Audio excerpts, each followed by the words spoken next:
everybody. Shalom, shalom from Sfat, Israel. This is Pesach Sherbo. We're here with co-host Terry Hayes, and we're glad to see everybody that's in the room right now. Hopefully we'll get some new people today. This is Torah for the Nations, but ain't no connection with Israel. And it is 3 o'clock or 3:02 in the morning on the 30th of January here where I live. So whatever time it is and whatever date it is, wherever you are in the world, that's what it is. We're going to do tonight's learning and teaching in memory of a young man. His name is Austin. And we call it Ilui Neshama L'Hashem. We're lifting up his soul in front of God. Young man that died in the past week. And we're doing it in his memory, the teaching today. All right. You know, I was in another meeting on Sunday, and the same old came up again. What do I mean by the same old? Well, it says here that you can cut off the head of a Gentile that does this wrong, or cut off the head of this other person, or put this other person to death, and all this stuff. Yeah. And you all know what I'm talking about. They go and read stuff. There's when you go and read things in the Gemara, Shulchan Aruch, in Rambam, or the Ramban, or any place you go and read it, there are words on a page that you're going to read, but that's not necessarily what the meaning of those words are, what you get in your head. Why? Because you're looking at it through a Western world, let's judge it and see all about it type thing. That's not the way the sages or Israel has ever looked at anything. I'm going to back up a minute. God gave the Torah to Moses and the children of Israel. And he says, here's how I want you to be and act. But then he says, if you have any questions about anything, go in front of some judges, go to your wise men, get it explained to you. Then he says, remember, the Torah is not up in heaven where you have to go hunt for it. It's not across the seas where you have to go send somebody and bring it back. It's in your heart. It's here with you. He says, I made the heavens for me right now, and I made the earth for man. Here's the Torah. It's down on earth now. So what do we have to do now that it's down on earth? We have to read it and explain it. I said something to my wife this week, and she says, oh, you got to say that on air. I said, okay, I'll say it. The Torah and the commandments are not man-made, they're man-explained. Now, what does that mean? That means when someone picks up a Gemara or a Talmud or anything, even Rambam or Ramban, everything is influenced by the time they lived in, by the way. There's certain things in there you have to put in context. But they're explaining what God has said to us, and they have that level of understanding. But I don't. And you don't. People seem to think that what they think the word says, that's what it is. But it doesn't work that way. And God set up a system, and we use it. I mean, we use it all the time in our teachings. The system is read something, have someone that knows what they're talking about explain it to you and accept it, or reject it and walk away. But your opinion doesn't mean anything.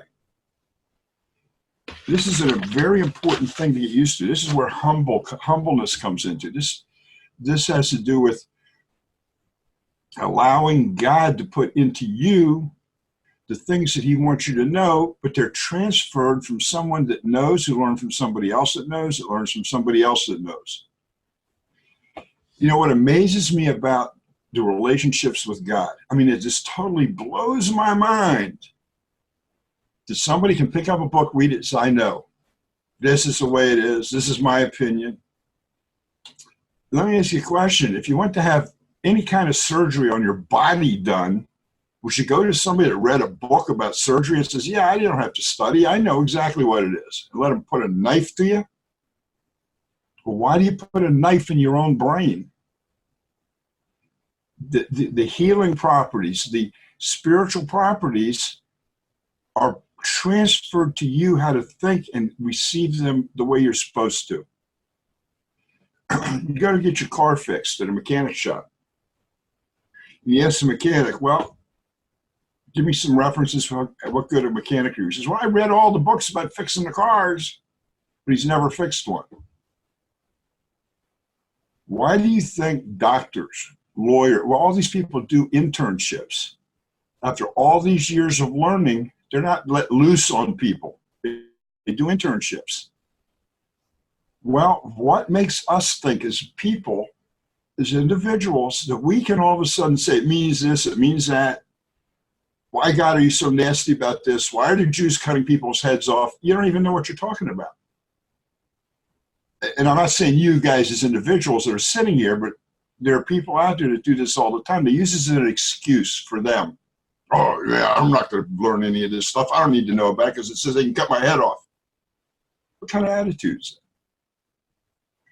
So what we're here to talk about tonight is eye for an eye, tooth for a tooth. Cut a head off of somebody that improperly learns or improperly prophesies it, whatever it is. Because in all of the Tanakh that I remembered, somebody correct me if I'm wrong, I remember 2 people put to death. One for collecting branches on Shabbat, collecting twigs and firewood. Anybody know who the other one was? His name was, I just had it in my head. I think it was Achav. Maybe it was something like that. What happened to him? The Torah was being transferred on a cart. David was transferring it from one place to another, and the cart wobbled, and he put his hand up to hold the ark in place, and he died. Because we're told not to touch it. We're told how to transport it. The 2 people that I know of, now, yeah, there's Nadav and Avihu, who paid the price for bringing false or strange fire in front of God. Later, that takes us somewhere. It's a whole different story, but they in the end repented for it and it was all okay. But even though they ended up crispy critters, they, zap, they both. The point is. What about Korach? Korach, now that's something different. This was a rebellion against God. Korach never once stopped to think, well, wait a minute, God set this up. It wasn't Moses. Moses fell down on the ground. He couldn't believe that this guy who was a learned guy, he wasn't some guy off the street. He was one of the elite in Israel, but his ego got the better of him. And it said his family died. Everything got swallowed up. But when you go to Psalms, you see Psalms by the sons of Korach. There's a whole nother story about this. But Korach went against God, not against man.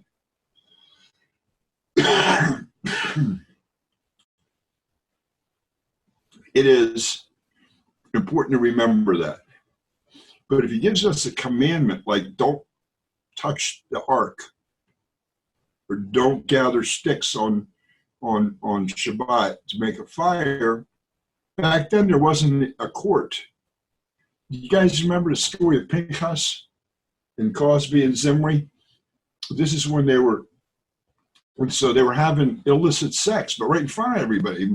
He brought them back her back to the tent. She's a princess. He's a prince of Israel. She's a princess of Midian, I think it was. And they go in the tent. God says not to do this. Nobody knew what to do. It had never happened before like that. Phinehas grabbed the spear, didn't talk to anybody, just went and did it and put them to death for it.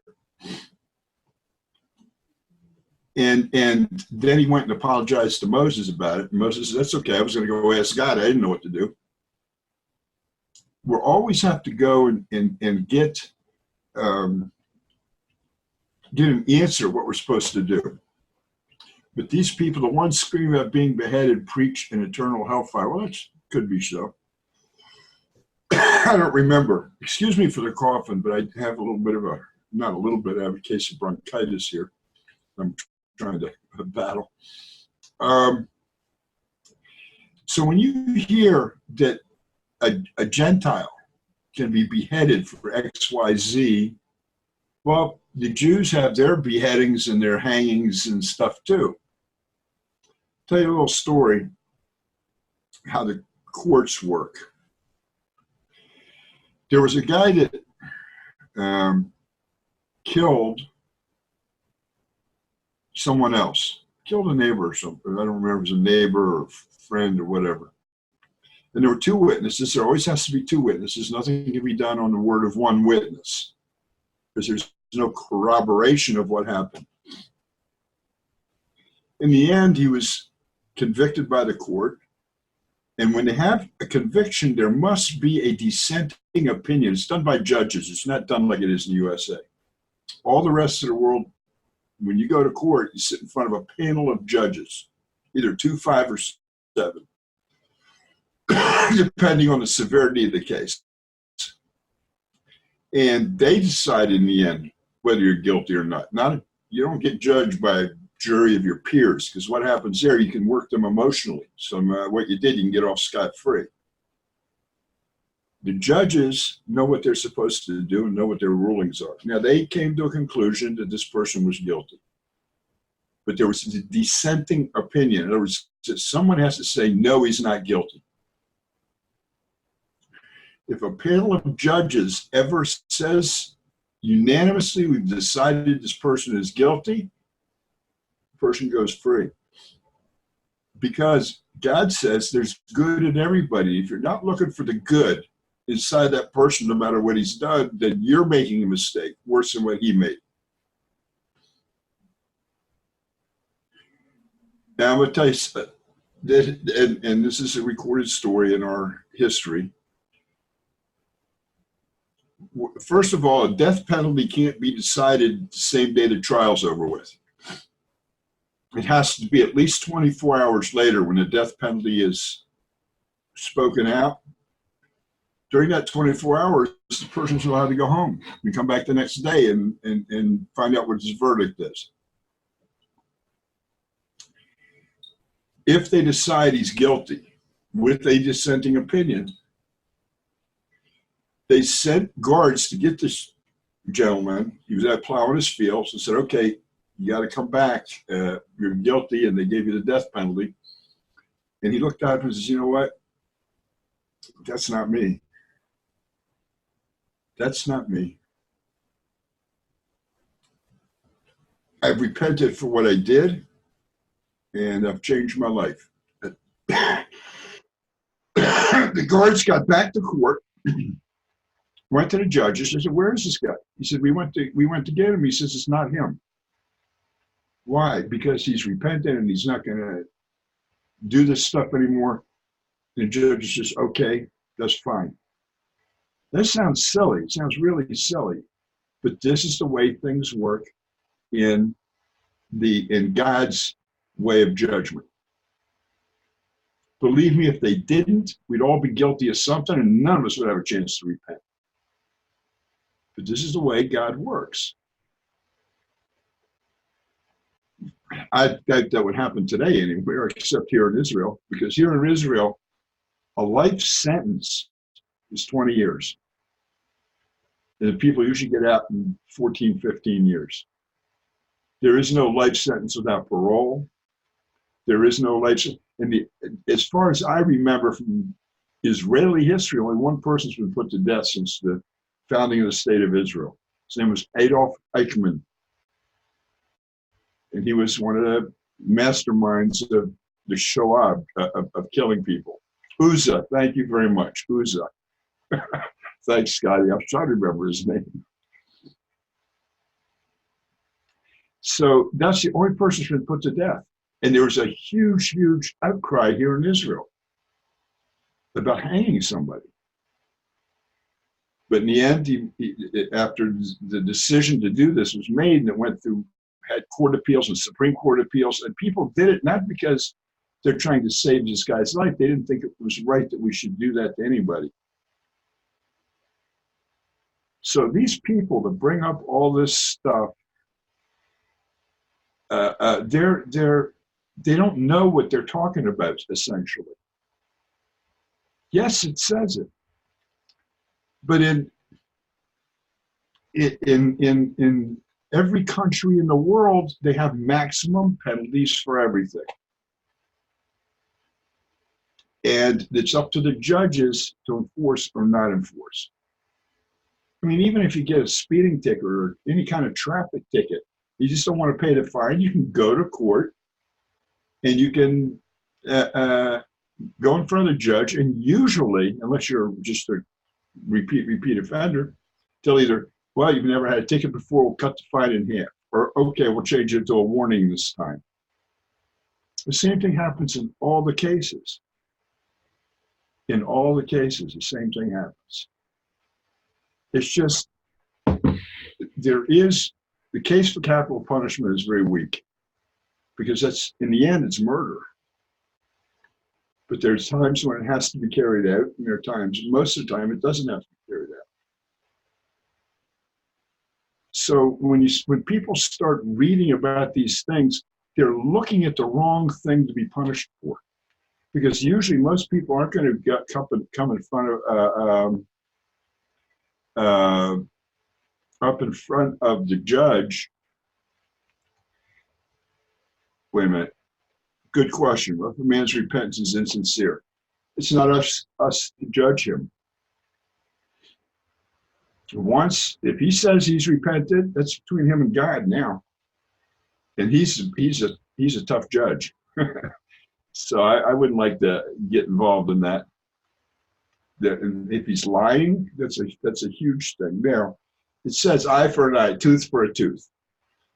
There's even one of the instances where two men are fighting and a woman tries to get in between them, and she grabs the private parts of the other guy and twists or something, inflicts a lot of pain on him because he's beating the heck out of her husband.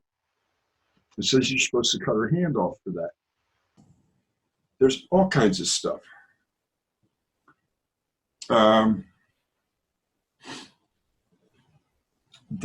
Okay, I'll have to look at Psalm 149 here in just a sec. These things are, it doesn't mean if somebody knocks a tooth out that you get to knock theirs out. If somebody puts your eye out, you get to knock their eye out.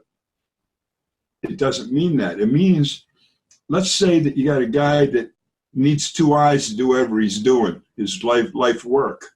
You put one eye out, whether accidentally or on purpose, his value of earning money has been depreciated. Now, because he's got a family, in most cases, people have families, it's up to you to remunerate him for the money he's going to lose, for his income, for his family. And here's, you guys all know this already because you buy insurance. The oral law stipulates that one who maims his fellow man owes him monetary compensation on 5 accounts: damage, pain, medical treatment, incapacitation, and shame. The courts in America are full with lawsuits about this stuff. Where do they get it from? Torah. They get it from Torah. Terry, are you looking up Psalm 149? Okay, read it here in a minute. Verses 6 and 7 and 8.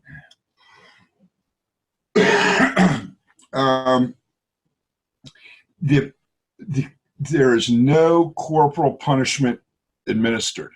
Now, Shakespeare wrote a play about this. I believe it's called The Merchant of Venice, but I'm not sure. Where there was a trial, and a Jewish guy won, and he got handed a knife. He says, "Okay, take your pound of flesh." Or the other guy, I don't remember. But that's totally wrong. It just doesn't happen like that.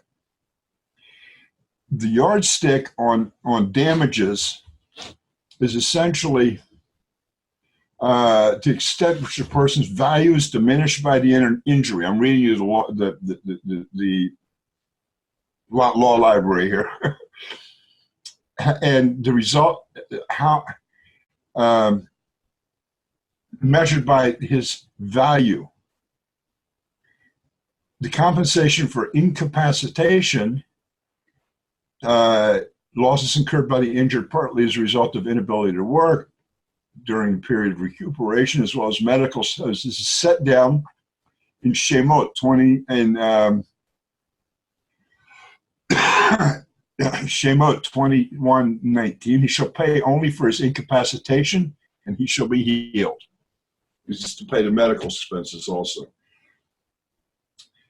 I am so tired of hearing people throw this up in my face about the oh, you're going to behead him and you're going to do this and that. Did you find that, Terry, those verses? Yeah, I'm just checking out I got my Art Scroll Tanakh series. I was checking out the commentary and see what the Sages says too. Yeah, I'm getting ready to pull it. I really apologize, you guys, about this coughing, but that's the way it is right now. Psalm 149. One before the end. Well, I find it interesting here in the passage where it says in 6, a double-edged sword is in their hand.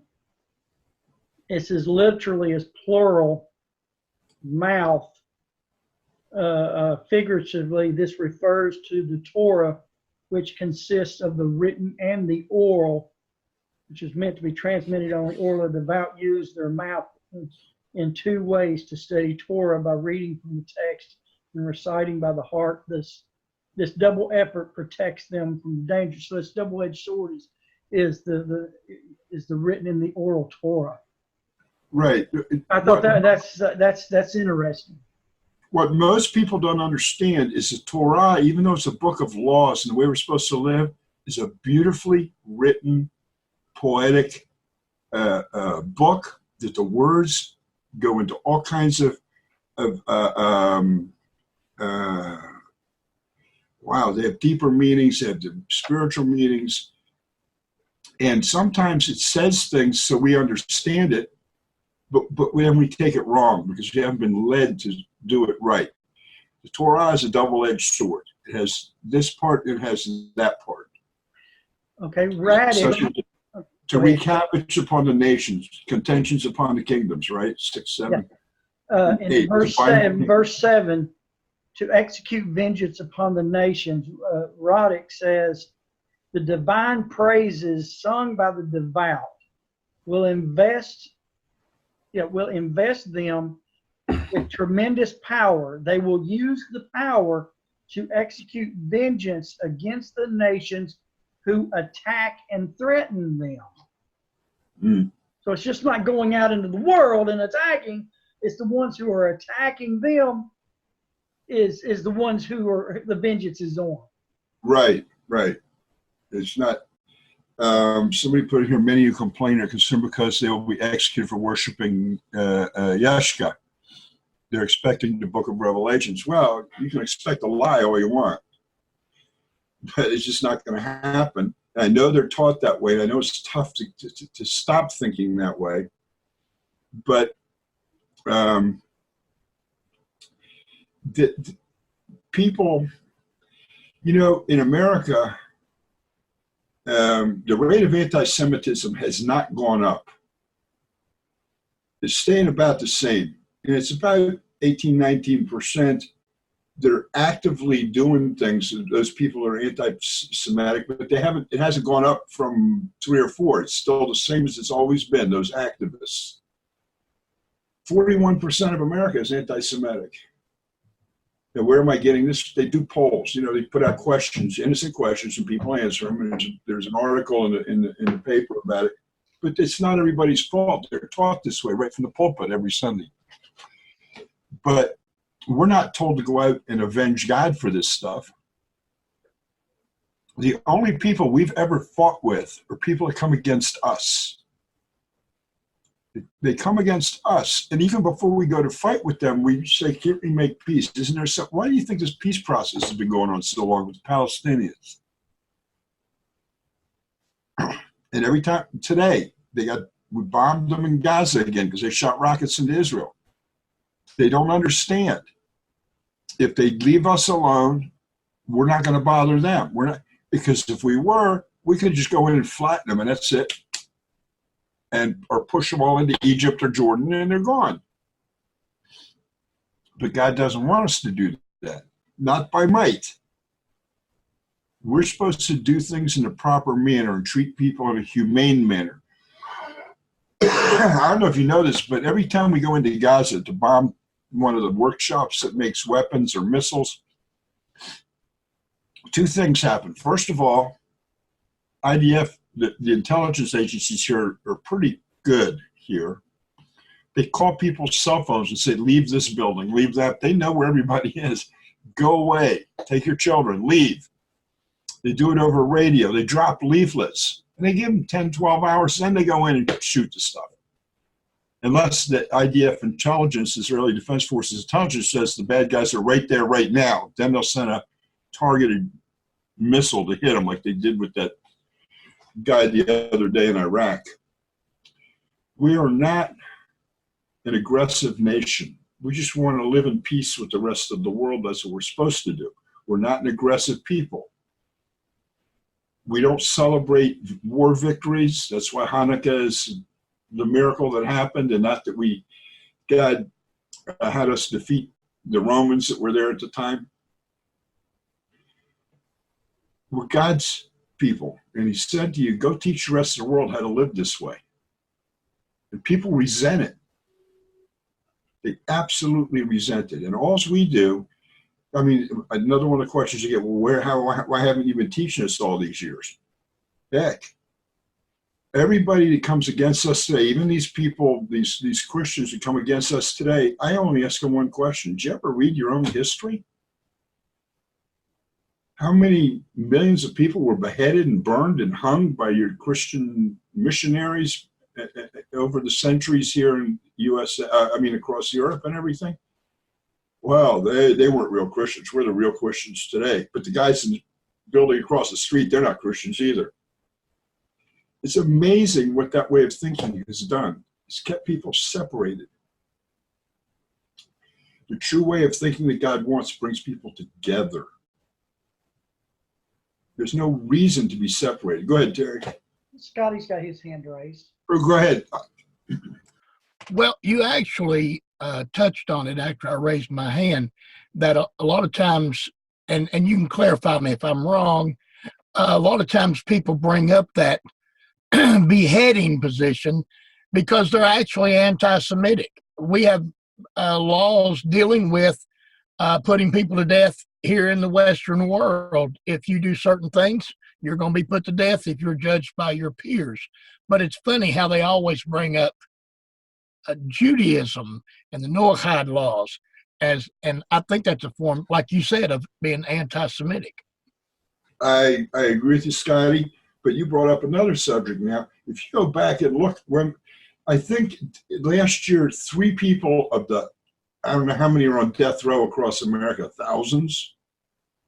Even if it's hundreds, only 2 people, I think, maybe 3 actually got put to death.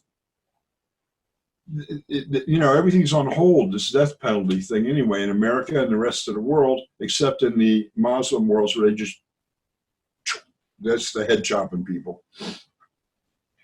They're the ones that do it. But it's so important that we understand that as you move away from whatever religion you were in and coming into becoming, and I tell you what, I just hate the word Noahide. Because it makes you think that there's some other sect or religion or cult or something. the Bible calls, the Tanakh calls people the righteous of the nations.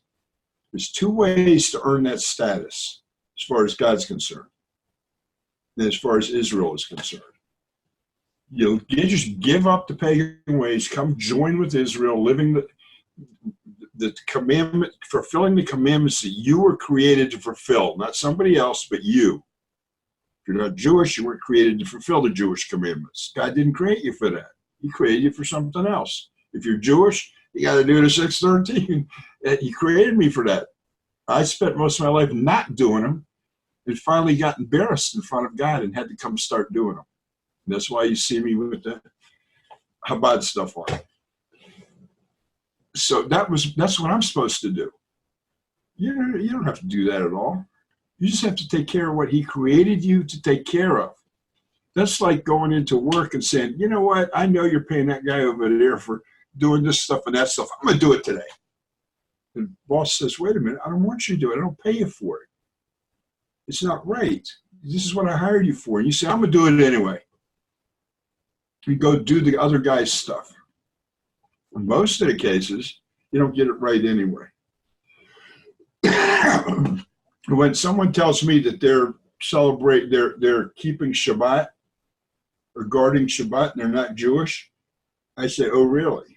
You have no idea what it means. You guys have a partial idea, but you don't have a deep idea what it means that. And God says, we read it last week, that anybody that keeps Shabbat has a place in his kingdom. And it doesn't mean you have to keep it like somebody else keeps it. If you're not Jewish, you can say, oh, this is Shabbat. Great. It's a day of rest. Great. You can light some candles if you want. You can use it as a prayer day if you want. But don't say you're doing it like the Jews do it, because nobody, even the Jews, don't get it right. So don't even think for 1 minute that it means anything when you say it, because doing is what means something. Now, the two ways that you become part of Israel and entitled to the next world. This world, remember, is the passageway to the next world. This world, we're put here to do the things we have to do to get us to the next world of eternal life. And it's not hard when you sit down on a piece of paper and list out what it is you're supposed to do. It's not hard. A lot of it has to do with just how you think. Two ways. That way, become a righteous among the nations, which you guys I'm talking to here are, and it's so wonderful to sit with you guys. The other way, you saw it happen in World War II. You've read about it. The people that kept, hi Larry, the people that kept the children and hid people, like Anne Frank, and I've heard multitudes of stories of other people. They took care of them, they hid them, they saved their lives. Saved their lives. There was a picture on the internet about 2 months ago about a lady that was saved from one of the concentration camps. They got her whole family, just lady. They got her whole family around, and there was like 100 and some people there. Kids, grandkids, great-grandkids. What a great thing it was. The person that saved that lady earned their place to be with God. They became a righteous among the nations. We even have, if you go to Yad Vashem, the memorial here, they have a whole courtyard. It says, the righteous among the nations, and they have trees planted, and they have a plaque on every tree with people's names. They also earn the right, if they want, they can live in Israel, or they don't even have to give up Yeshka, because they've done the best thing they can do. They saved people's lives. They saved Jewish people's lives. And they also can get buried here. Schindler is one of them. Terry, I got to get up and get me something to drink here. I ran out of something to drink. All right. So I'll be right back. You should Larry, get some colloidal silver. there you go. Larry posted an article today, and I really I read it and liked what it said. And it's one of those things like, why didn't I think of that? Kind of things. And that is that God promised Abraham that he would make him a nation. And I like how his challenge was for the Noahides is stop looking at Judaism as a religion. It's a nation. It's Judaism. God didn't promise Abraham he'd make him a religion, so he'd make him a nation. So I thought that was a real good point that was in that article that was posted. And it is, it's a mind shift change to look at Israel and the Jews and what they do and what they believe is not a religion. It's the nation. It's the nation and how the nation's supposed to, their laws, like any other nation. It's their constitution, their declaration. We don't look at our. I guess some people might consider our constitution a religious. They take it religiously, but it's not a religion. It's how our country is supposed to be run, and that's what the Torah is, and that's for us as well. And so when we say that God promised Abraham he'd make him into a nation, he didn't say he'd make him into a religion. Was we're joining Israel through returning, coming to the God of Israel and keeping the covenant of the God of Israel. That's for us. Then we're not a religion either. We're the righteous of the nations, but that we're not the religious of the nations. If that makes any sense. So it just was a really good article. And I haven't read it, but it sounds like an excellent article. But people forget there are two definitions to Israel. Israel is a family line. It's people. Israel is a spiritual connection to God because he made it. There's a spiritual thing. But when most people talk about Israel, they think of the country over here in the Middle East. It's about this smaller than the size of New Jersey.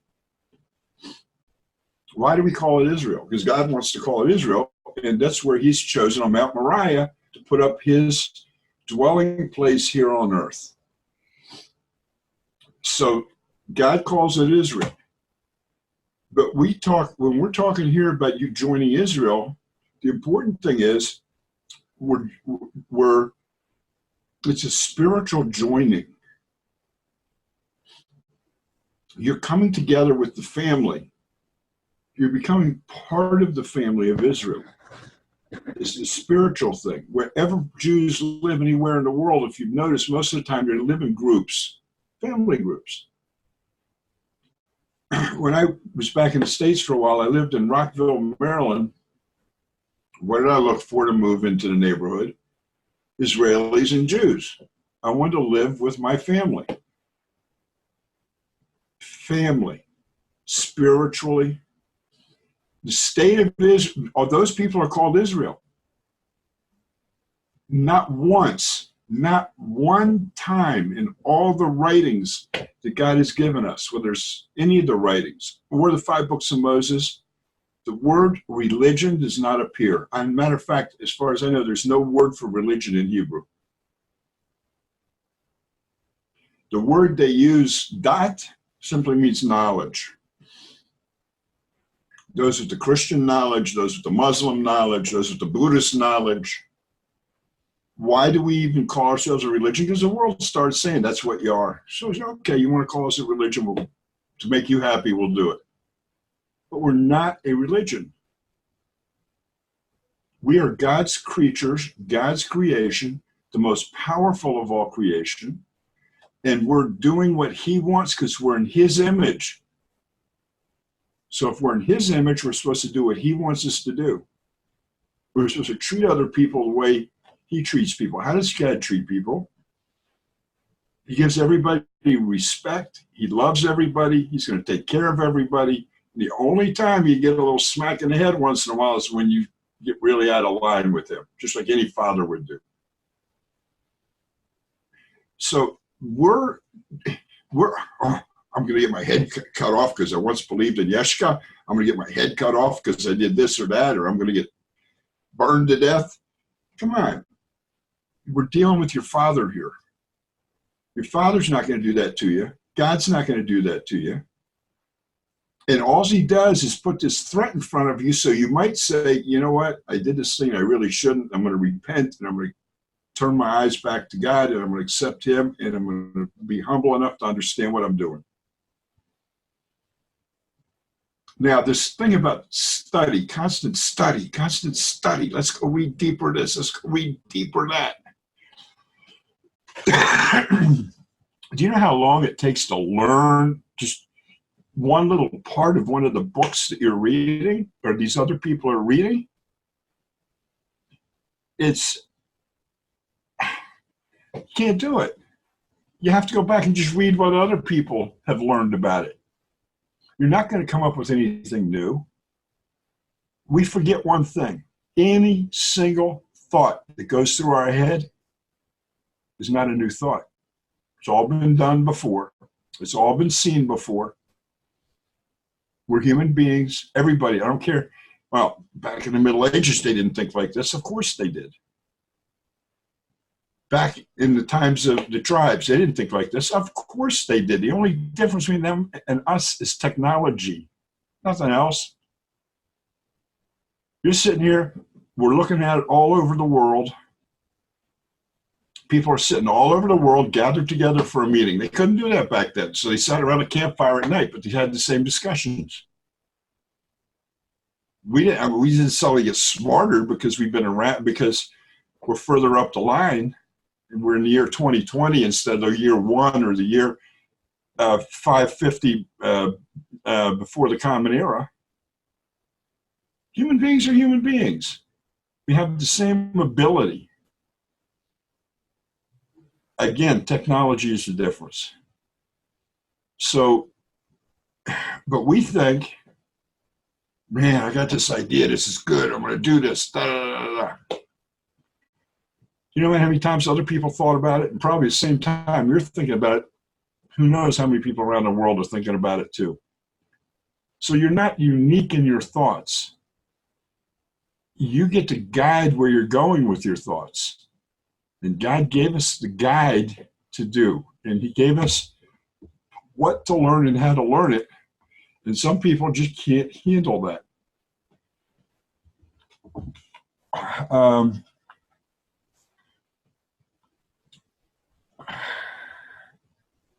See, there was something else I wanted to. Yeah, okay. I'm just looking at some of my notes here. Let me take a break here. First of all, I heard that after the war, Israel gave out awards to people who saved Jews and called them right. They're still doing it. If some Jewish person comes up and says, look, I found these writings in my attic, and my great-grandmother talked about this person in Poland or this person in some other place that saved our family, they'll go look for that person or their relatives. People have actually gotten the award posthumously. Is that the way to say it? Posthumously? Because we want to honor these people. They helped us. They saved lives. They deserve that their name be remembered before God. Well, and us too. So we call them righteous for the nations. Isaiah 56. Yeah, we talked about that last week. Also, the aliens that join themselves to the Lord to minister to him. Yes. Everyone that keeps Shabbat from profaning it and hold fast my covenant. God doesn't say you have to. Not being Jewish, you don't have to. But he wants you to honor the Sabbath in some way. Even if you just think, okay, it's Shabbat. It's the day that God stopped all his work. You can work. I didn't say you can't. There's a thing called the 39 malachot, the 39 workings. It's the only way. It's the 39 elements of creation. Right. Yeah. Or of creating. Right. Part of creating. But there's defined list. We can't do those things. He said the sages have told us this is what God doesn't want you to do, so we don't. We don't start fires. We don't work. We don't write. About other things, whole big long list of things. Even we try to refrain from thinking about these things on Shabbat. We're prohibited. Yes, exactly right. We're prohibited to innovate das. What is that about? Rabbi Goldberg, I asked this question, and he sent me, he's got two very short, I think an 8 and 11 minute or 11 and 8 minute videos discussing that subject, which is very, very good. Because I had some misunderstanding of that particular issue, and he sent it and explained that really, really good. I had to go back and listen to it to be able to say what he said, but it's not, I'll be honest with you, I don't think it's what we think it means. When he gets into it, he really explains it when you can understand it. And I've still got them. I can share them in the group because they're public. They're public YouTube videos. Yeah, go ahead. Put them in a group. Yeah. But prohibited to innovate das or dat. Das is Ashkenazi for Sephardic dat, which is knowledge. We can't create a new something that hasn't been given to us already by one of the sages or the judges. An example. A couple of years ago, there was a real heavy snowfall up in Jerusalem. They're on the way to Shul. Kids are kids. They're picking up snow. They're making snowballs. They're having a snowball fight, right? They're on the way to Shul, to morning prayers. One of the kids accidentally threw it at one guy that hit a rabbi in the side of the head and knocked his hat off. 3 days later, he puts out what we call Pesach din. He's made a judgment on the rules of Shabbat. What is his judgment? It's forbidden to make snowballs on Shabbat and to throw them. He got laughed out of Jerusalem. He didn't literally have to leave. Everybody just laughed at him. But he was serious. This is an innovation of the dot, of the knowledge. Why are we making a snowball? It doesn't fall in any of the 39 malachot. And if kids want to make snowballs and throw them at each other, that's fine. If they accidentally hit somebody else, I don't know. Even until I've thrown snowballs up here in Svat, so I guess that would have been a violation too. It means changing something or turning the meaning to what you think it means, or doing this like.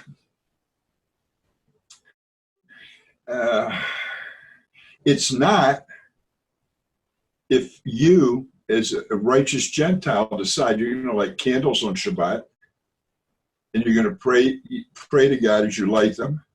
You can't say you were commanded to do it because that's an innovation. But you can pray to Him. You want to say prayers. A lot of people don't like it. Well, they have standardized prayers everybody has to say. Everybody's saying the same thing. I got to tell you, I used to think the same thing. Why am I going to say the same thing everybody else is saying? And what I found out was that because I do it every day now, and I do it 3 times a day, the way the prayer book is set up, it draws you in. There's only one section that's actually the prayer. That's the Amidah, the Shemona Esrei. Before it, you have praises for God, but that's to help you get in tune with what's going on. Before you say Shema Yisrael, there's the blessings over the Shema to help you, me, get in tune. And you start thinking about these words, and it just brings you deeper and deeper in contact, or higher and higher in contact till we get to the Shemona Esrei, the Amidah, and that's the actual prayer part. And it's a wonderful experience. And to have these prayers, and I know people are doing some prayer work, prayer books based on the Jewish prayers. They're leaving out commanded and stuff like that. But they're needed. We need them. You know what? When it happened to me the first time, I was appalled. Here I am, the same prayers every morning, reading the prayers, and all of a sudden, I'm saying the prayers with my mouth, and I'm thinking about something else altogether different. I hear myself saying the prayers, and I'm thinking about what I got to do in an hour from now, what appointments I have for the day. Totally lost focus. I couldn't believe it. I had people tell me that happens, and until you experience it, you have no idea what it is. And they come right back to the prayers again. And during the prayers, there are times to add your personal prayers within that, the Amidah. But any time outside of show, where you're out there walking around, driving somewhere, stuck in traffic, you can pray anytime you want, whenever you want, in any language you want. God accepts it. He accepts the connection. Pesach, may I share something about Sam Peake? His memory is a blessing. He had a teaching. I wish I could remember the rabbi he was talking about, but the rabbi said that about the Jewish prescribed prayers, how they're written out, and the rabbi showed that actually, even though they're written out and you say the prayer every day, it's not the same prayer because it doesn't have, each day has a different energy. Each day the words have different innovations or tonations. Each day the word is being spoken maybe faster or slower, so that it really has helped me. I have two of the prayer books you're talking about, that when I feel like I'm doing like what you're talking about, you're saying the prayer and then all of a sudden you realize I'm thinking about something else, that when I remind myself of this principle that my prayer that I'm speaking is being heard by God, and it is of great importance, and it's new today. It's not just a repetition of yesterday. That teaching by him did a humongous help to me in believing my prayers matter, that they're heard, that they're effective, that they're a blessing. And so I want to share that with everybody, because every time you speak a word, it's of power, it's of reality. It's that's why God made us speaking beings, because we are bringing into reality the life itself. And it really was a help to me in making sure that my prayers don't get so repetitious that I just feel like, oh, this isn't worth it. And that's been a blessing. Good point, Larry. That's a good point. When you start to pray every day, and even if you go to 3 times a day, you start to think you're repeating, but you're not. Because the moment you're in right then and there was never before, and it never will be again. It's just that moment you're in right then and there, and all of your feelings inside, all of the stuff that affected you during the day or not at night, so that there's a different meaning. It's not exactly the same meaning. It's really good. That's a very good point you brought up, Larry. You know, 1 minute, Terry. The Rebbe, he said, don't ever pray from memory. Don't ever, and I want to know why. Why can't you pray from memory? If you know the stuff by heart, why can't you do it? And his answer was, you're so busy making sure you got the next sentence right that you're not actually focusing on God. But if you have the words in front of you and you're reading it and your eyes are seeing it, it's going in here, and you can focus here. Your brain isn't focused on, did I get it right, the next word right, or what's the next word, or gee, I forgot where we are. So always have a prayer book open in front of you and follow it. I have a question. Sure. When doing the traveler's prayer, so I do it in the car while I'm driving. No, that's okay. So I have that one memorized. No, that's a whole different thing. That's just like all of a sudden you think about something, you say, to God, help me with this, help me with that. The traveler's prayer is you're simply asking him to watch over you. And the words are so old-fashioned compared, from wild beasts and highwaymen. And that's essentially said. Go ahead, Terry. Scotty had his hand raised. Well, I hope this isn't backing up, but you brought up something a while ago, and I've heard Terry say it several times. You have said it several times. Many have said it several times here lately, the righteous of the nations. And can I share my screen just for a second? Is that okay? Sure it is. Okay, I just want to show you this. I got a couple of translating apps on my computer, and I just said the words righteous of the nations. And here's how it come up on one app in Hebrew, and here's how it came up on the other app. So this is one, and this is another one. But then when I translated them back from the Hebrew to the English, this first one, my tracer ain't working right, translated righteous among the nations. The other app translated back righteous of the United Nations. What's the difference, Pesach? The difference is that the United Nations exists now for the last, 70 or 80 years or 60 years, and so that's how they're translating it. I heard a teaching the other day about the real United Nations, not the one in New York, but the real one. And they're going to move the building to Israel, and all the world is going to be united in Israel. That's the United Nations, together with God. But yeah, when you say United Nations, I don't know, it's like using Strong's. If you look up a Hebrew word or a Greek word in Strong's, it means this, but da-da-da-da-da, and you kind of take, oh, wait a minute, I think in this sentence it means this over here. I'm going to put that in there because it makes me feel good. That's what this app did. It's the Hasidea Umot Olam, or Sadiq. Sadiq means righteous. Essentially, so does Hasideh. There's righteous people. There is a difference between them, but it's a thin line. But it's the righteous of the United Nations. So I brought that up just so you could prove a point, and you did. If we study on our own, we are going to receive it wrongly.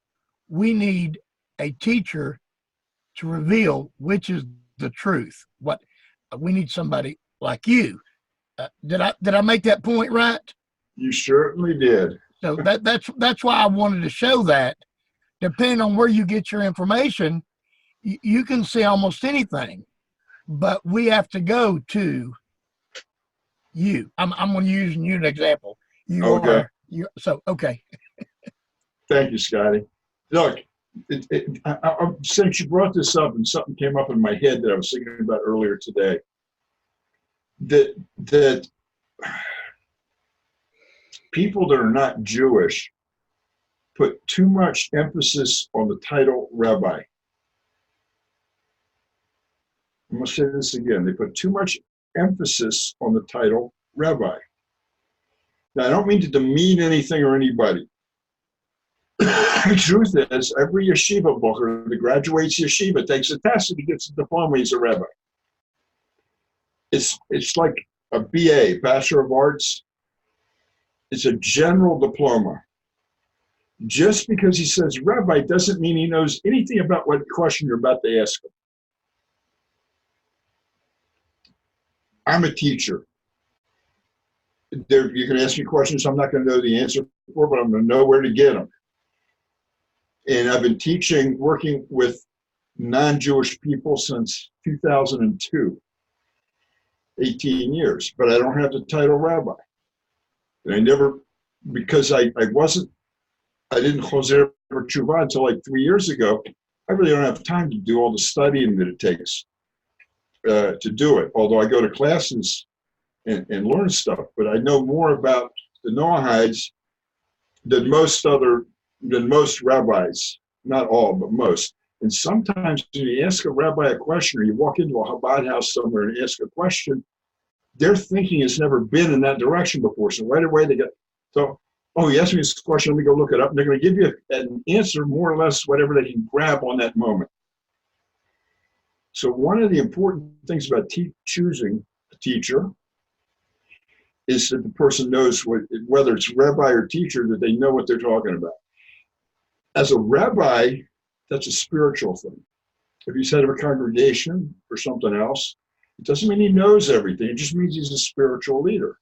And he can help you, he can counsel you. But when it comes, he may have had a lot of experience with people that are non-Jewish. You may have absolutely no experience. And when you ask the person that has very little, he's not going to tell you, I don't have a lot of experience. He's going to look it up in a book and read you whatever he sees there. So the emphasis, go ahead, Larry. I have a question. In regard to most of the information we have about Noahides, is the primary source the Rambam, or are there other equally legitimate sources besides the Rambam? Because I hear a lot of people, tell you to go to Rambam in the on the Kings. I can't remember on that part of Kings or the story. Yeah. Anyway, or is there other equally valid or equally weighted sources besides the Rambam that we could read and study to get this information, like you're talking about? Essentially, the Rambam is the place to go whether you're Jewish or not Jewish. You have the Rambam, you have the Ramban that has some dissenting opinions. You have Unkelus that has a little few dissenting opinions here and there, but everybody generally goes back to Rambam. And so you have to understand what happens if you find something that's different. What Rambam said and what somebody else says, there's a difference. You have to understand why there's a difference. You just can't read the words. If you don't understand why there's a difference, it's useless. I was about to say that you guys in the Western world, we grow up in religions and say, study, study, study, show me chapter and verse, let me see where it is, let me do this, let me do, and it's all study, study, study. You're making me hungry, Thomas.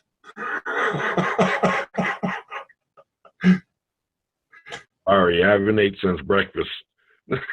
No, I'm teasing you. That's okay. Eat. So it doesn't do any good to read words without having an understanding of. And all this studying, the making of books and much study is wearisome to the heart. You ever heard that before? That's King Solomon. Bottom line of everything, the very bottom line, we all know what a bottom line is. Fear God, do what he says, and it makes you complete. Is this anything about study all day long, look for all these different meanings, wander through all these texts? Fear God, do what he says to do, and that's it. You're a complete person. Why do you need all this other stuff? Maybe you were taught to do that. And then you're taught to, not you guys, I'm talking about the non-Jewish people. Give me chapter and verse. Where's it written? Not everything was written down. A lot of it was passed down. So until people can understand this concept, they have a problem. And you guys can learn and learn and learn all you want, but you can do it for yourself, for your own satisfaction. Not every Jew spends all day studying. If they want to study, they can. If they don't want to study, they don't have to. But they're there at prayer. You know, one of the most amazing things that I'm a witness to is that I live in a neighborhood where there's a whole lot of Sephardi people, and they're not Ashkenazi, they're Sephardi. And these guys are the working people of Israel, most of them. They get up in the morning, they go drive gas trucks, they drive dump trucks, they're blue-collar workers, a lot of them. They're not professionals, all blue-collar. They might work for Karen Kayemet, which is the park system. Guys, but you know what? When we come and pray, and between afternoon prayer and evening prayer, there's usually about a half an hour, 45 minutes. And a rabbi will come and give a teaching. And these guys that collect trash and drive trucks and stuff, if he says something, they're going to say, well, wait a minute. It says so-and-so over, Baba Sali says this, and this one says that. And they get into these deep philosophical discussions. But they didn't get to it by studying all day long. They did out and lived their lives. And they listened to teachings when they could. But they don't dive into books every day and study hard. You know, I don't know what authority bias is. Dan, you used a phrase, I don't know what it means. Oh, gee. You made the comment about there's people that are called rabbis that aren't rabbis, and they use the title rabbi far too often. But authority bias is when people attribute authority where it really isn't. But so this is why people use the guise of the handle. So I don't know. It's just it's a human nature to a degree somewhat, but it's also a bias. They just want to hang on to some authority. Whereas, like I heard your last week message about connecting with the World Noahide Center because they have the support of the chief rabbinate, and because there is the connection. So there's no authority bias there. There's authority connection rather than authority bias. And like there's a bundle of people here in the West. They call themselves rabbis that have no shlicha. What makes them rabbi? Well, you could say, well, they were a teacher, but the point being is the connection is real, but what we assign as authority. I'll be doing a series with Rabbi Kaufman next week on this shirt. We'll be talking about it. But a neat concept when you understand it as a bias. The way when we see a police officer, we know that a police officer actually has authority, right? If you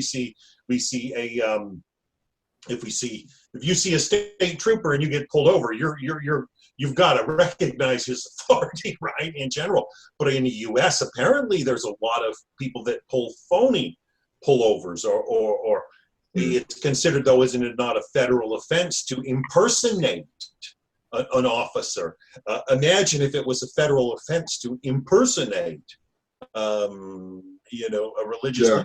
How many of them would be just instantly dead if there was a federal offense for impersonation? And so, but it's because of something that's called authority bias. Authority bias is when we are only drawn to what we perceive as authority rather than what is actual. And what I love most about the Hebrew people is that chain remains unbroken all the way back to Moshe. Amen. Larry, I'm going to give it to you, Mike, in 1 minute, but Dan said something, and I'm glad you brought it up.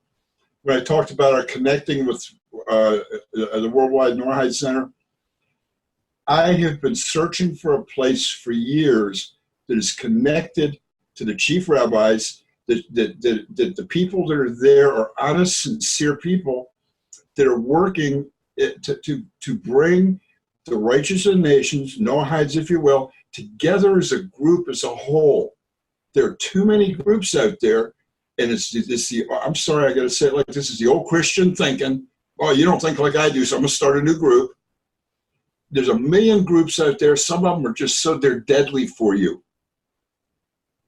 So I want to know that what I'm doing if it has the approval of the chief rabbinate in Israel, that's on them.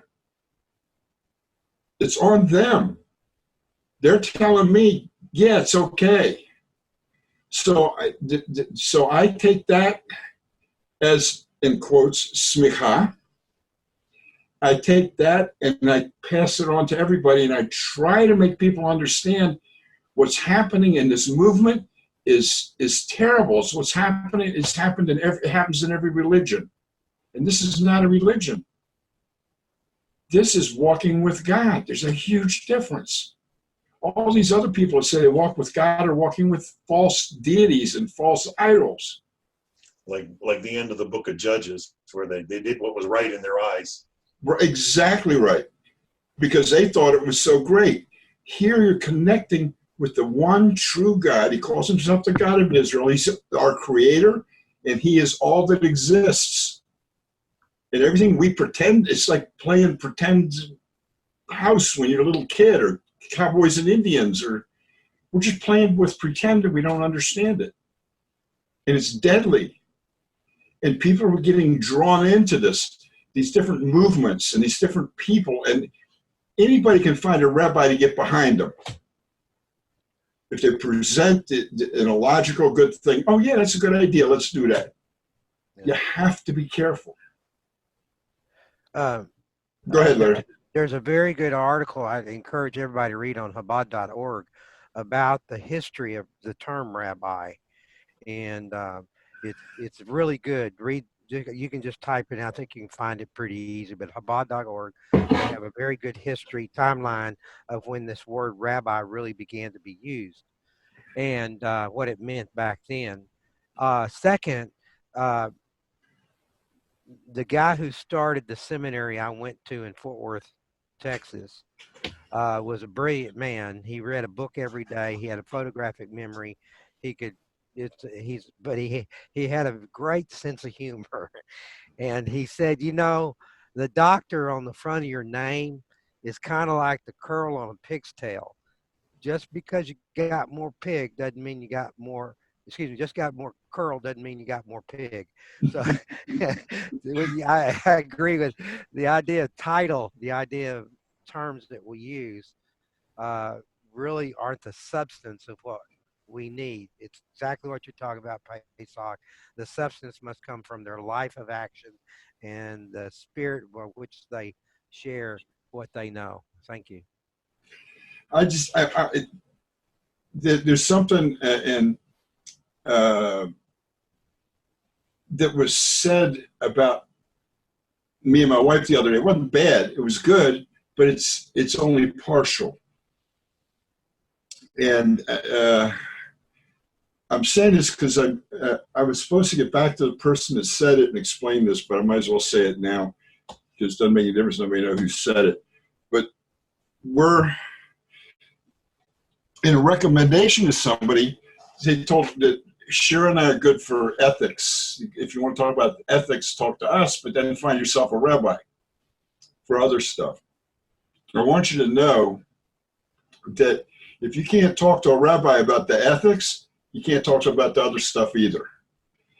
It's a package deal. Look, we're teaching people how to be righteous of the nations, how to have that direct connection with God.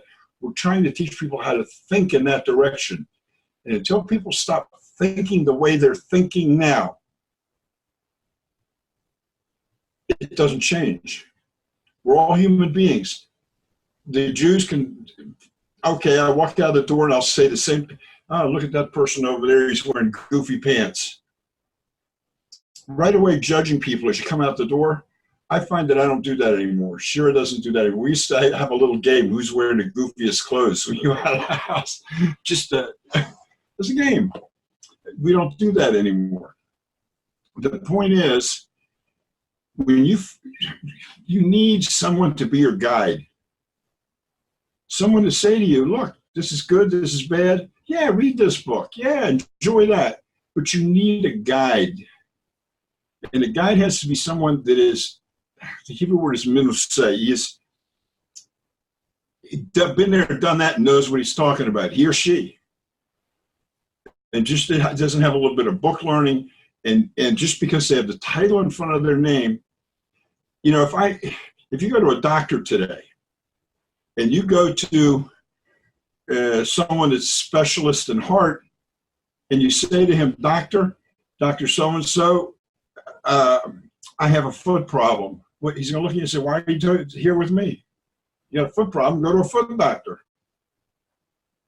But when you go to a rabbi, someone with the title rabbi, they're not going to say something like that. They're going to go, like I said before, they're going to go look it up in a book and give you the answer without the depth of learning and interaction that somebody else may have. And we have poskim, we have rabbis that are very, very learned in this thing and this thing and this thing and this thing. And we know who to call if it's about kashrut, or if it's about family purity, if it's about slaughtering. You call the expert in that. But these are how to do something physically. You need the person who's going to guide you on the path, and without question, I think some people call them gurus. You know, my guru says this, and my guru says that. Or do you think they get it from having a spiritual leader that instructs you in a way that keeps you on the right path? Someone that will hold you accountable for what you're doing, to make you successful in what you want to do. The first thing it takes is cancellation of self. It takes humbleness. A lot of people say, well, I'm humble, and then right next thing on their mouth is, well, I don't think what he's teaching over there is right. I think it's something else. I used to tell people, don't think. Listen. Take the information in. Work it around in your head. Then you want to throw it out, throw it out. But listen. Don't think. Go ahead, Larry. I have a question, Pesach. If I'm remember, the Pirkei Avot suggests that you get a teacher and you also teach someone. And I was wondering, in our group here, do any of y'all try to, because this is one thing I want to do, I'm just not good at it yet, I just got to figure out how to do it, is finding someone to study with and then study, to learn from, and then find someone to study with to help teach. Is that along the line of what Pirkei Avot talks about, Pesach? Am I correct about that? Yeah, our basic fundamental thing in walking with God and being an Israelite, or being righteous to the nations, or being a Jew, if you know A, teach A. Don't dare go over to B. But if you know A, teach somebody A that doesn't know it. Don't get into an area where you haven't learned yet, because then you're doing that fellow a disservice and you. You should have someone that you can go to, a go-to person for everything. Now, we have go-to people. Oh, I use my meat spoon and I put it in coffee with milk in it. What do I do with it? That's what they call a person that makes rulings and knows what they're doing.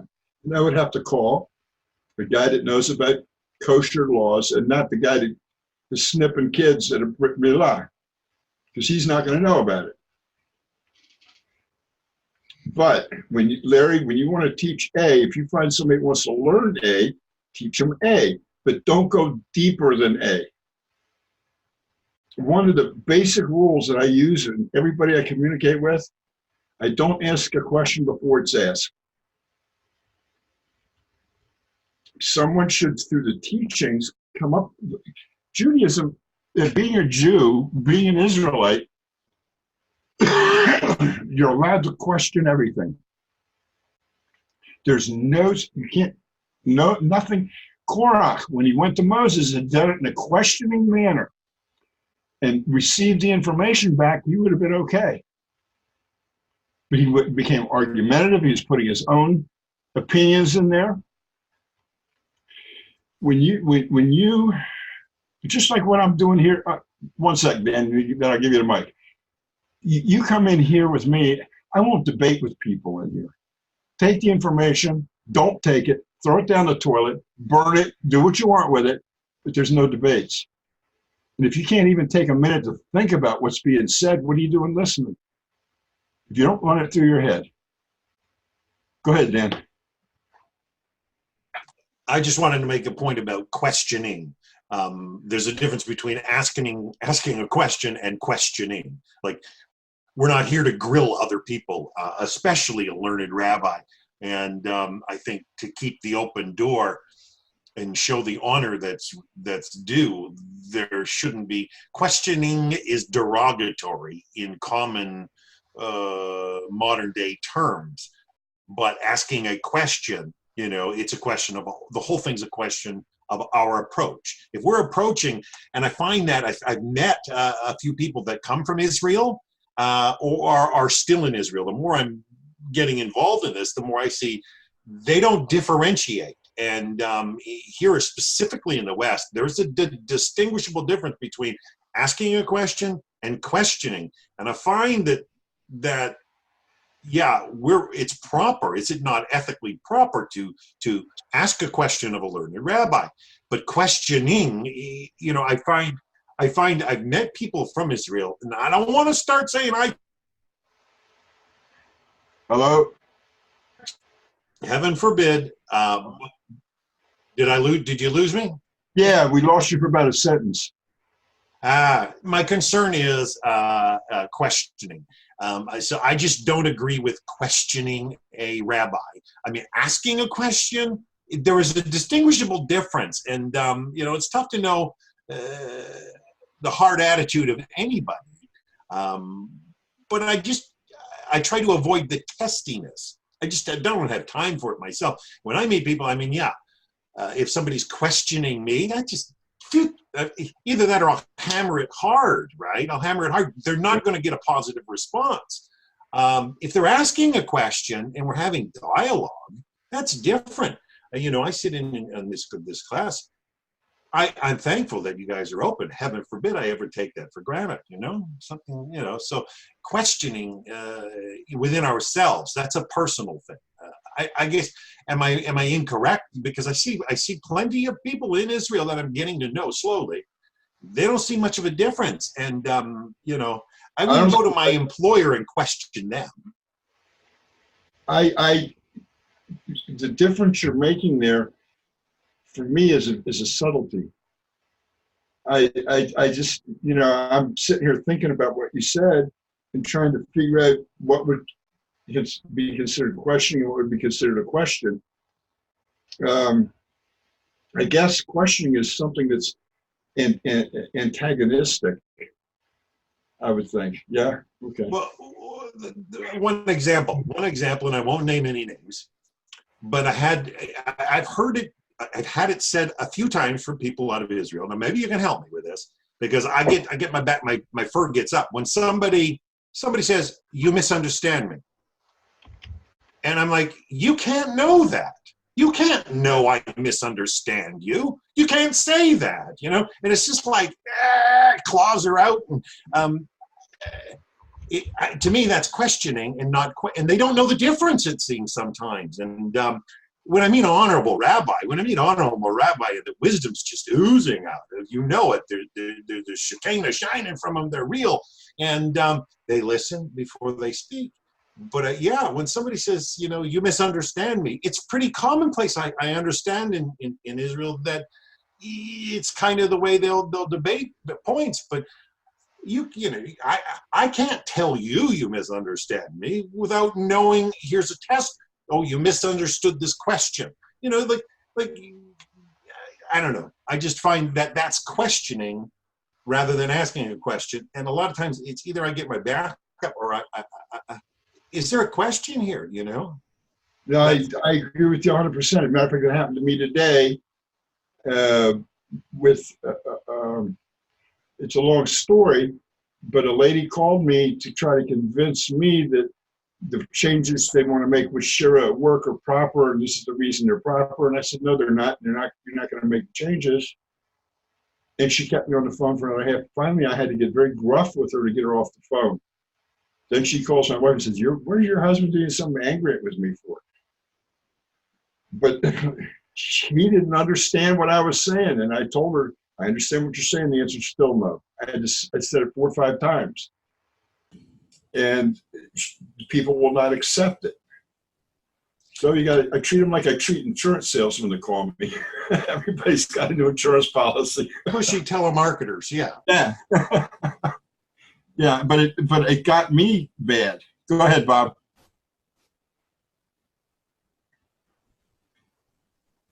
Yeah, I guess I get a little too. I'm kind of familiar with hanging out with the rabbinic people in that. So it does get a little bit rough, and it's not that we're attacking the institution of the rabbi or institution of Torah, but in order to engage in Torah, it does get rough. And that's you see the guys at the yeshiva and they're arguing back and forth, and you think these guys are going to rip each other apart, but this is what they do. And I guess that's gone into Israeli society, where that's because that's part of the culture. But yeah, there is a roughness involved, and it doesn't mean disrespect. It means that's just the way Torah study goes. You're absolutely right. That's the way it goes. It blows my mind every time I walk into a yeshiva and you got 50 people in there and everybody's talking at the same time, and they're arguing here and arguing there and questioning here and questioning there. But you need to understand that those same people you're looking at, if a guy is 20 years old, he's already been doing it for 10 or 15 years. He's got the knowledge behind him to be able to do that. When you get somebody that's been studying Torah figuratively for 2 minutes, when I come ask questions that are this deep, and they're just going to drown out there in that deep end. If you want to ask questions like that, first learn everything up to that point.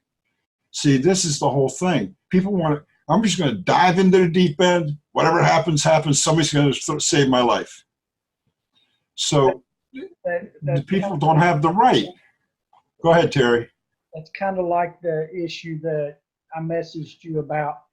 There's a kind of a standard, or I guess I don't know if you say a standard, but a very heavy, strong suggestion that. Hold on a second.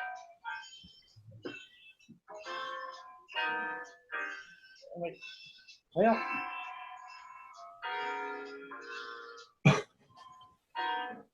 There we go. That's my brother.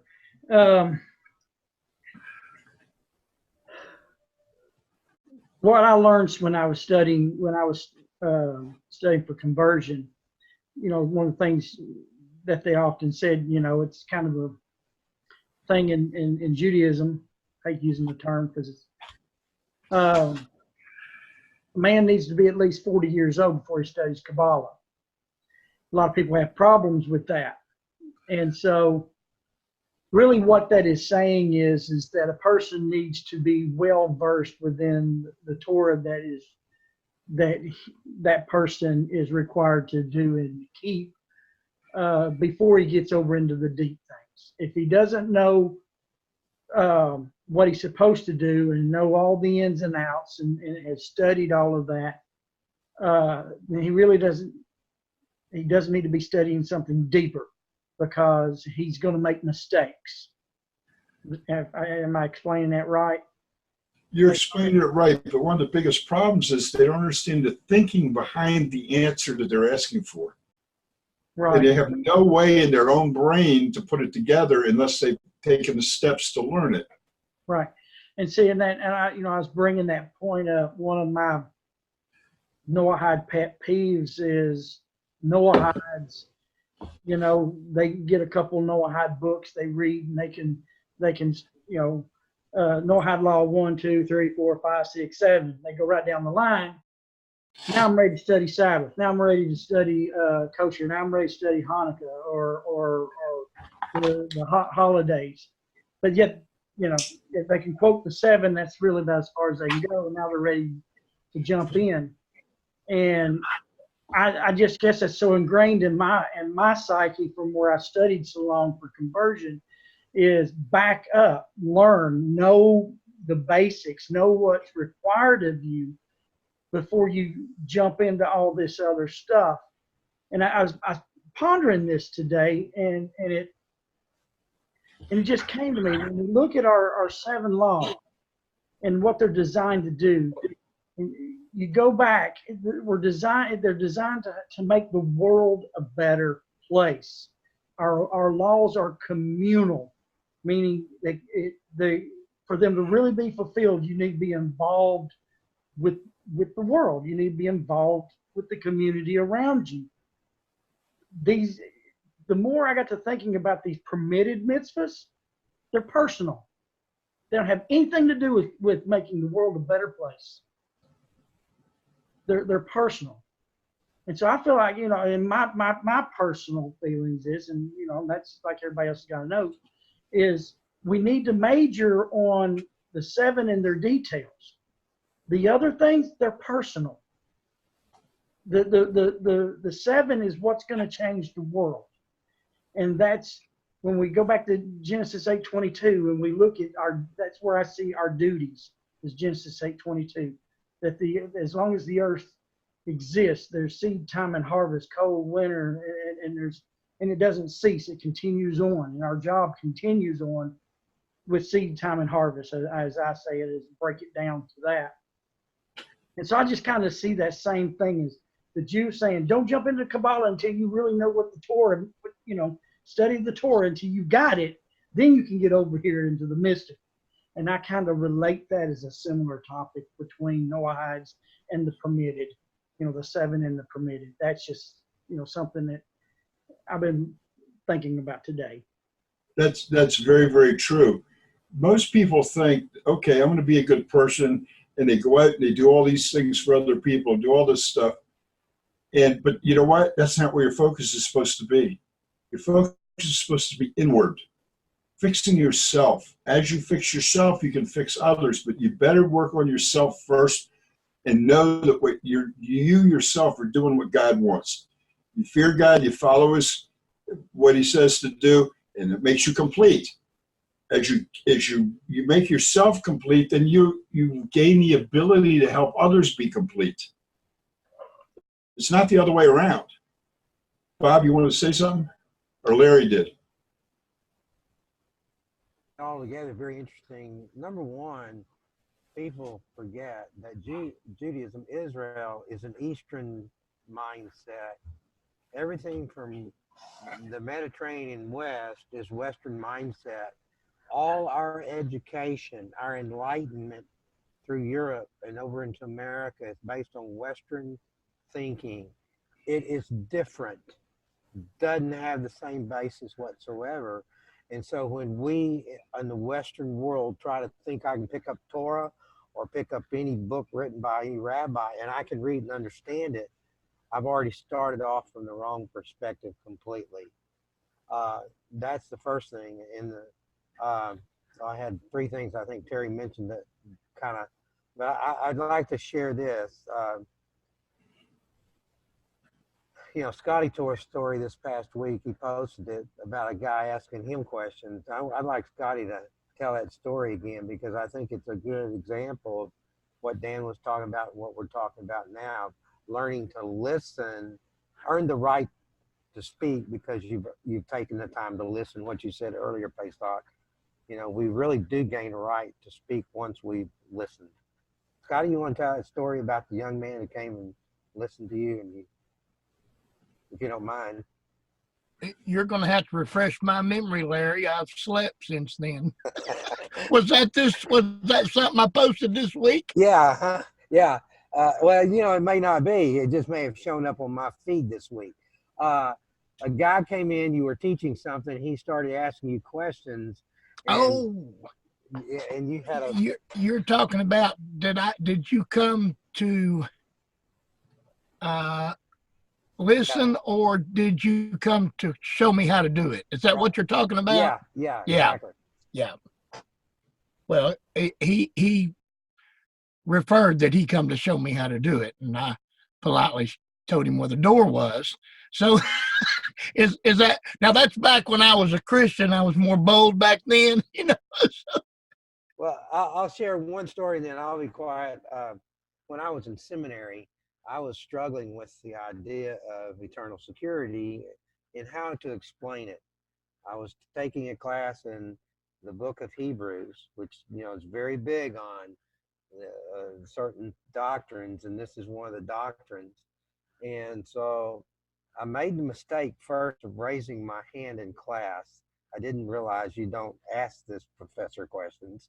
You don't interrupt him. So I raised my hand and I was struggling to make a question. So after I got the class was over, I went up and said to him, I'm just trying to understand this. And before I get out why I was trying to understand, he says, well, if you don't understand it now, you never will, and walked off. And you can imagine what that would do to a student. And but I can say this: I gathered myself up. I finished the class. I made an A in this class, and it's kind of like, there. I do understand, you dork. Excuse me. That's why I love Judaism, about the questions. That's why I like the rabbis, because they listen, like we're talking about, because they really do want to help you answer questions you have, and they will not treat you as if your question or even you aren't worth the time. And so this is a blessing for us and in our group, and I Baruch Hashem. Baruch Hashem. That's a good way to end it up. Baruch Hashem. Yeah, it's if somebody comes to tell me something, I'll listen to them, and I'll politely tell them, see you later, or whatever. But if they come and ask me a question and they want an answer, I'll give it to them. What they do with the answer, I don't care, actually. They decide in their own mind what to do. I give them the benefit of my teaching and my learning. What you do with that information, do whatever you want with it. It's there for you. It's the truth. You ask a question, here's the answer. You want to reject it? Reject it. It's up to you.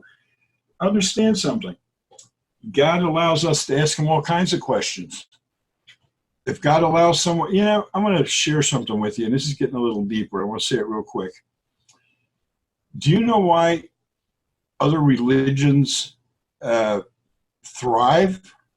Do you know why Christianity is so strong? Do you know why Islam is so strong?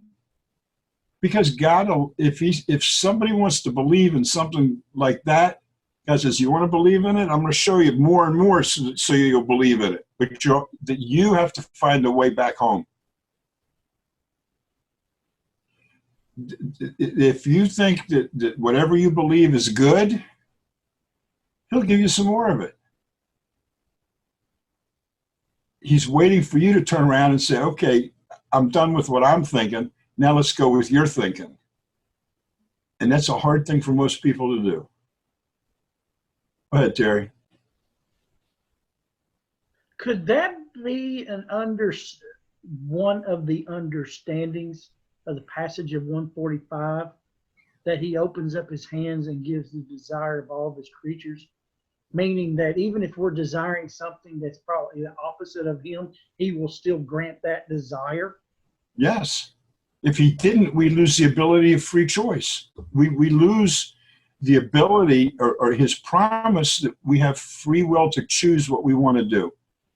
It also turns it in. Go ahead. Everyone hearing this that's not Torah minded would think, why would God mislead me on purpose?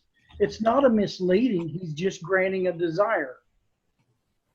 It's a revelation in this subject for me. See you later, Dan. If you're still there, I don't know. No, that's exactly right. Yeah, Look, so he didn't say he'll grant you what you need. He said he'll grant your desires, Terry. Yeah, I agree 100%. That's good. I've never thought about bringing them two together, because it kind of explains, it just explains a lot. That, when you look at why certain things are that are not Torah based but seems to be thriving, is Hashem's granting their desire.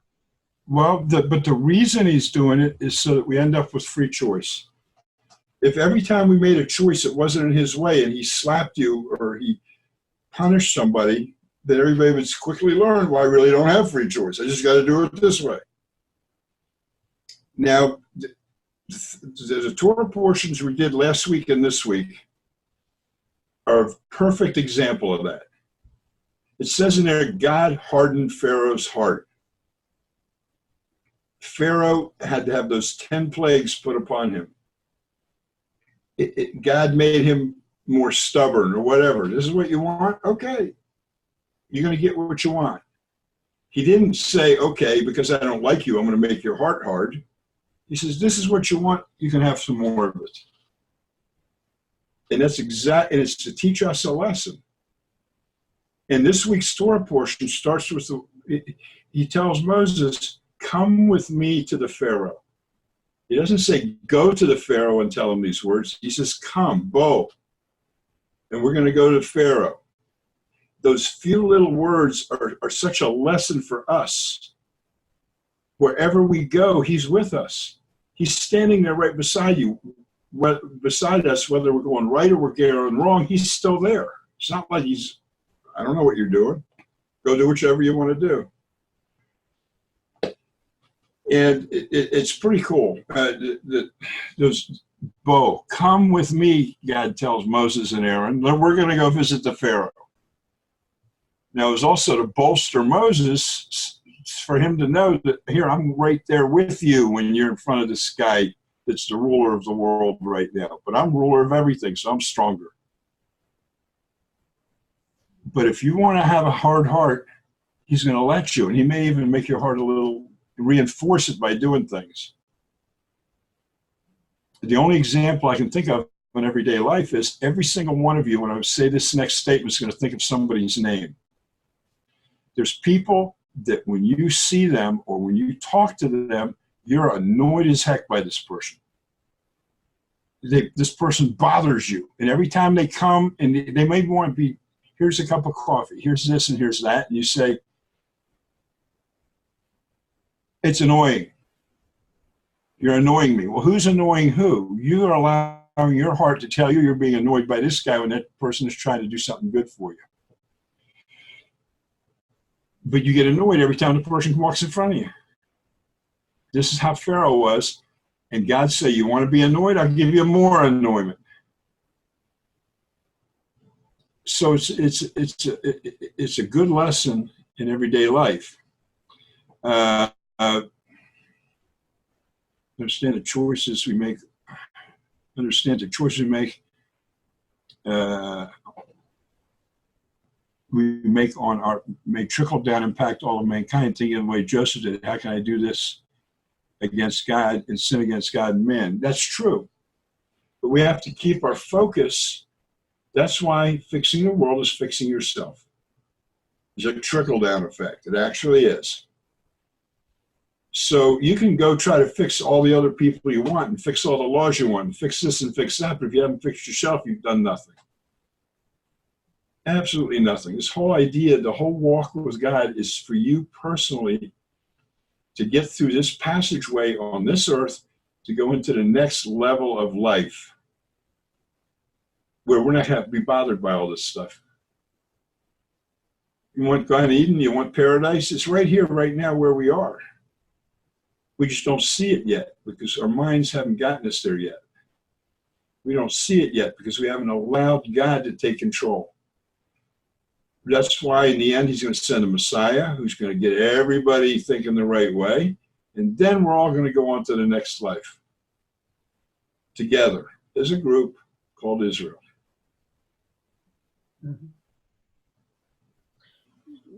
Can I Go ahead, Terry. I want to share something.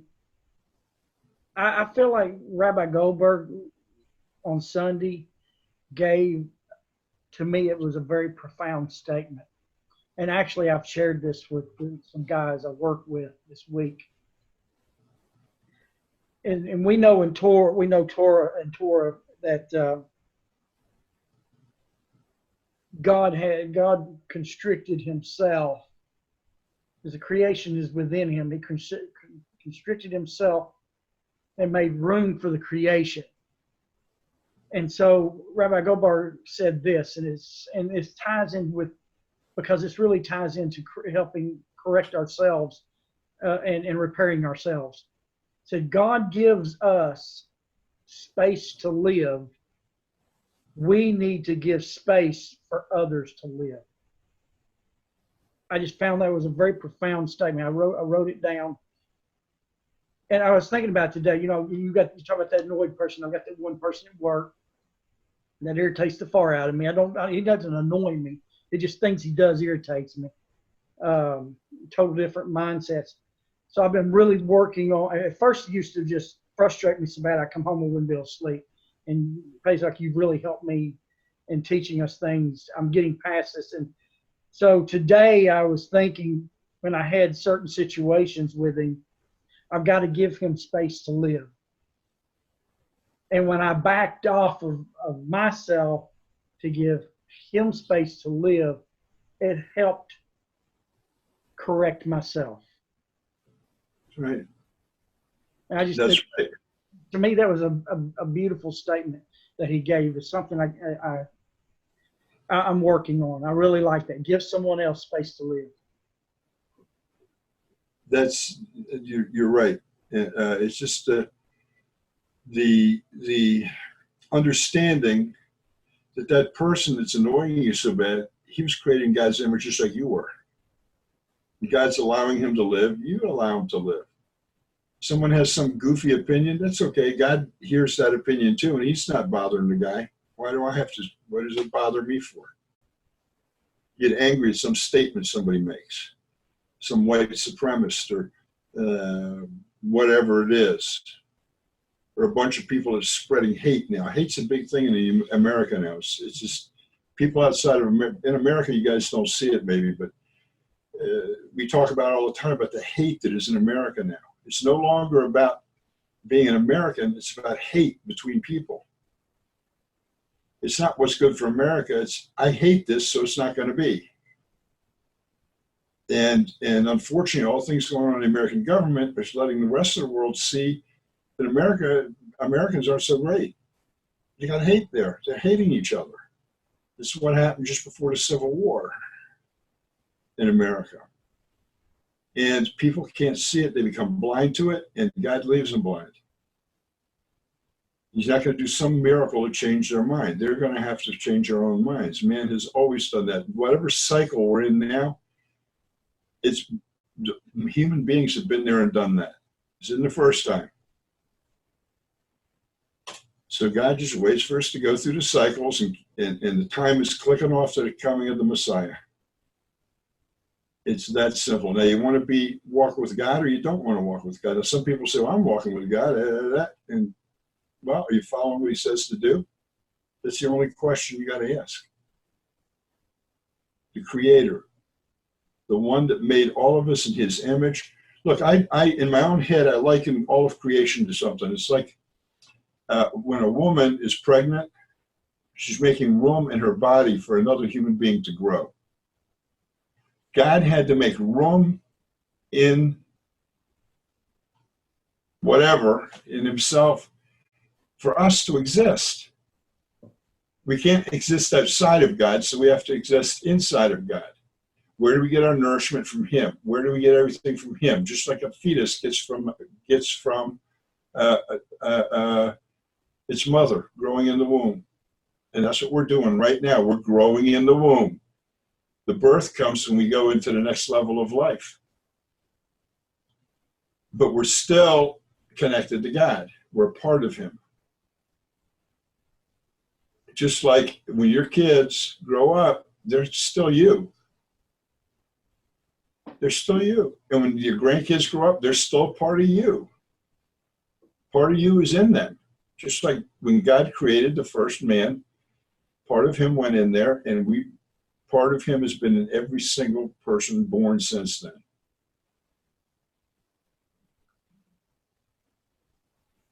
One of the first things they teach young Jewish kids, believe it or not, is commandment number 5, honor your mother and father. Because when they get that in their head, when they start talking about God as our Father, then they can transfer it over to God, honoring God and doing what God wants. It's taken the Jewish people 3,500 years, more or less, of studying God's word and I mean deep study, decoding it, because the Torah is a code, and decoding it to come to the understanding we had 3,500 years later. You don't want the benefit of that? That's fine. It's up to you. You're an individual. God says either accept it or reject it. It's up to you. He doesn't force anybody to do anything. Anyway, we're getting real long here. It's been a couple hours. And I got another meeting after this one and another meeting after that one. So, look, guys, I appreciate everybody that came by here tonight. I don't know how many people ever watched this thing all the way through, but at least it's up there if someone decides they want to do that. And I appreciate you being here, and I appreciate the questions you asked and the input from everybody. And if anybody wants to talk to me on a personal one-on-one basis, feel free, get a hold of me. We'll set a time.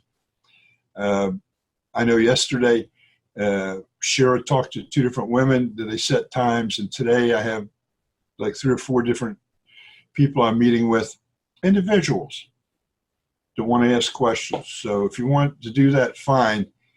I'm here for that. My wife is here for that. That's what we're here for. This is what God, the purpose, evidently God gave us, because I've spent since 2002 doing what I'm doing, 18 years.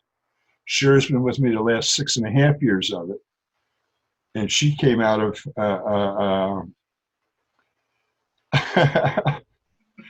I'm the ethics rabbi. Look, go back and watch after Terry gets it up. The first part talks about the beheadings and all that other kind of stuff. I think we talked about it for about 45 minutes or so. So see what you lose when you come in on time. But that's why we record it. So once it's up, go back and listen to it. If you have any questions, let me know. God bless you guys. And again, we've done this study in the merit of a young man named Austin, who may his memory be blessed. We raise him up in front of God as one of his creatures and ask that God bless him where he is now. And if you want to dedicate anything to anybody that's passed away or that's ill, to get them healed or something, just send me before the meeting, or you can mention it at the beginning of the meeting. Just let me know. All right, guys.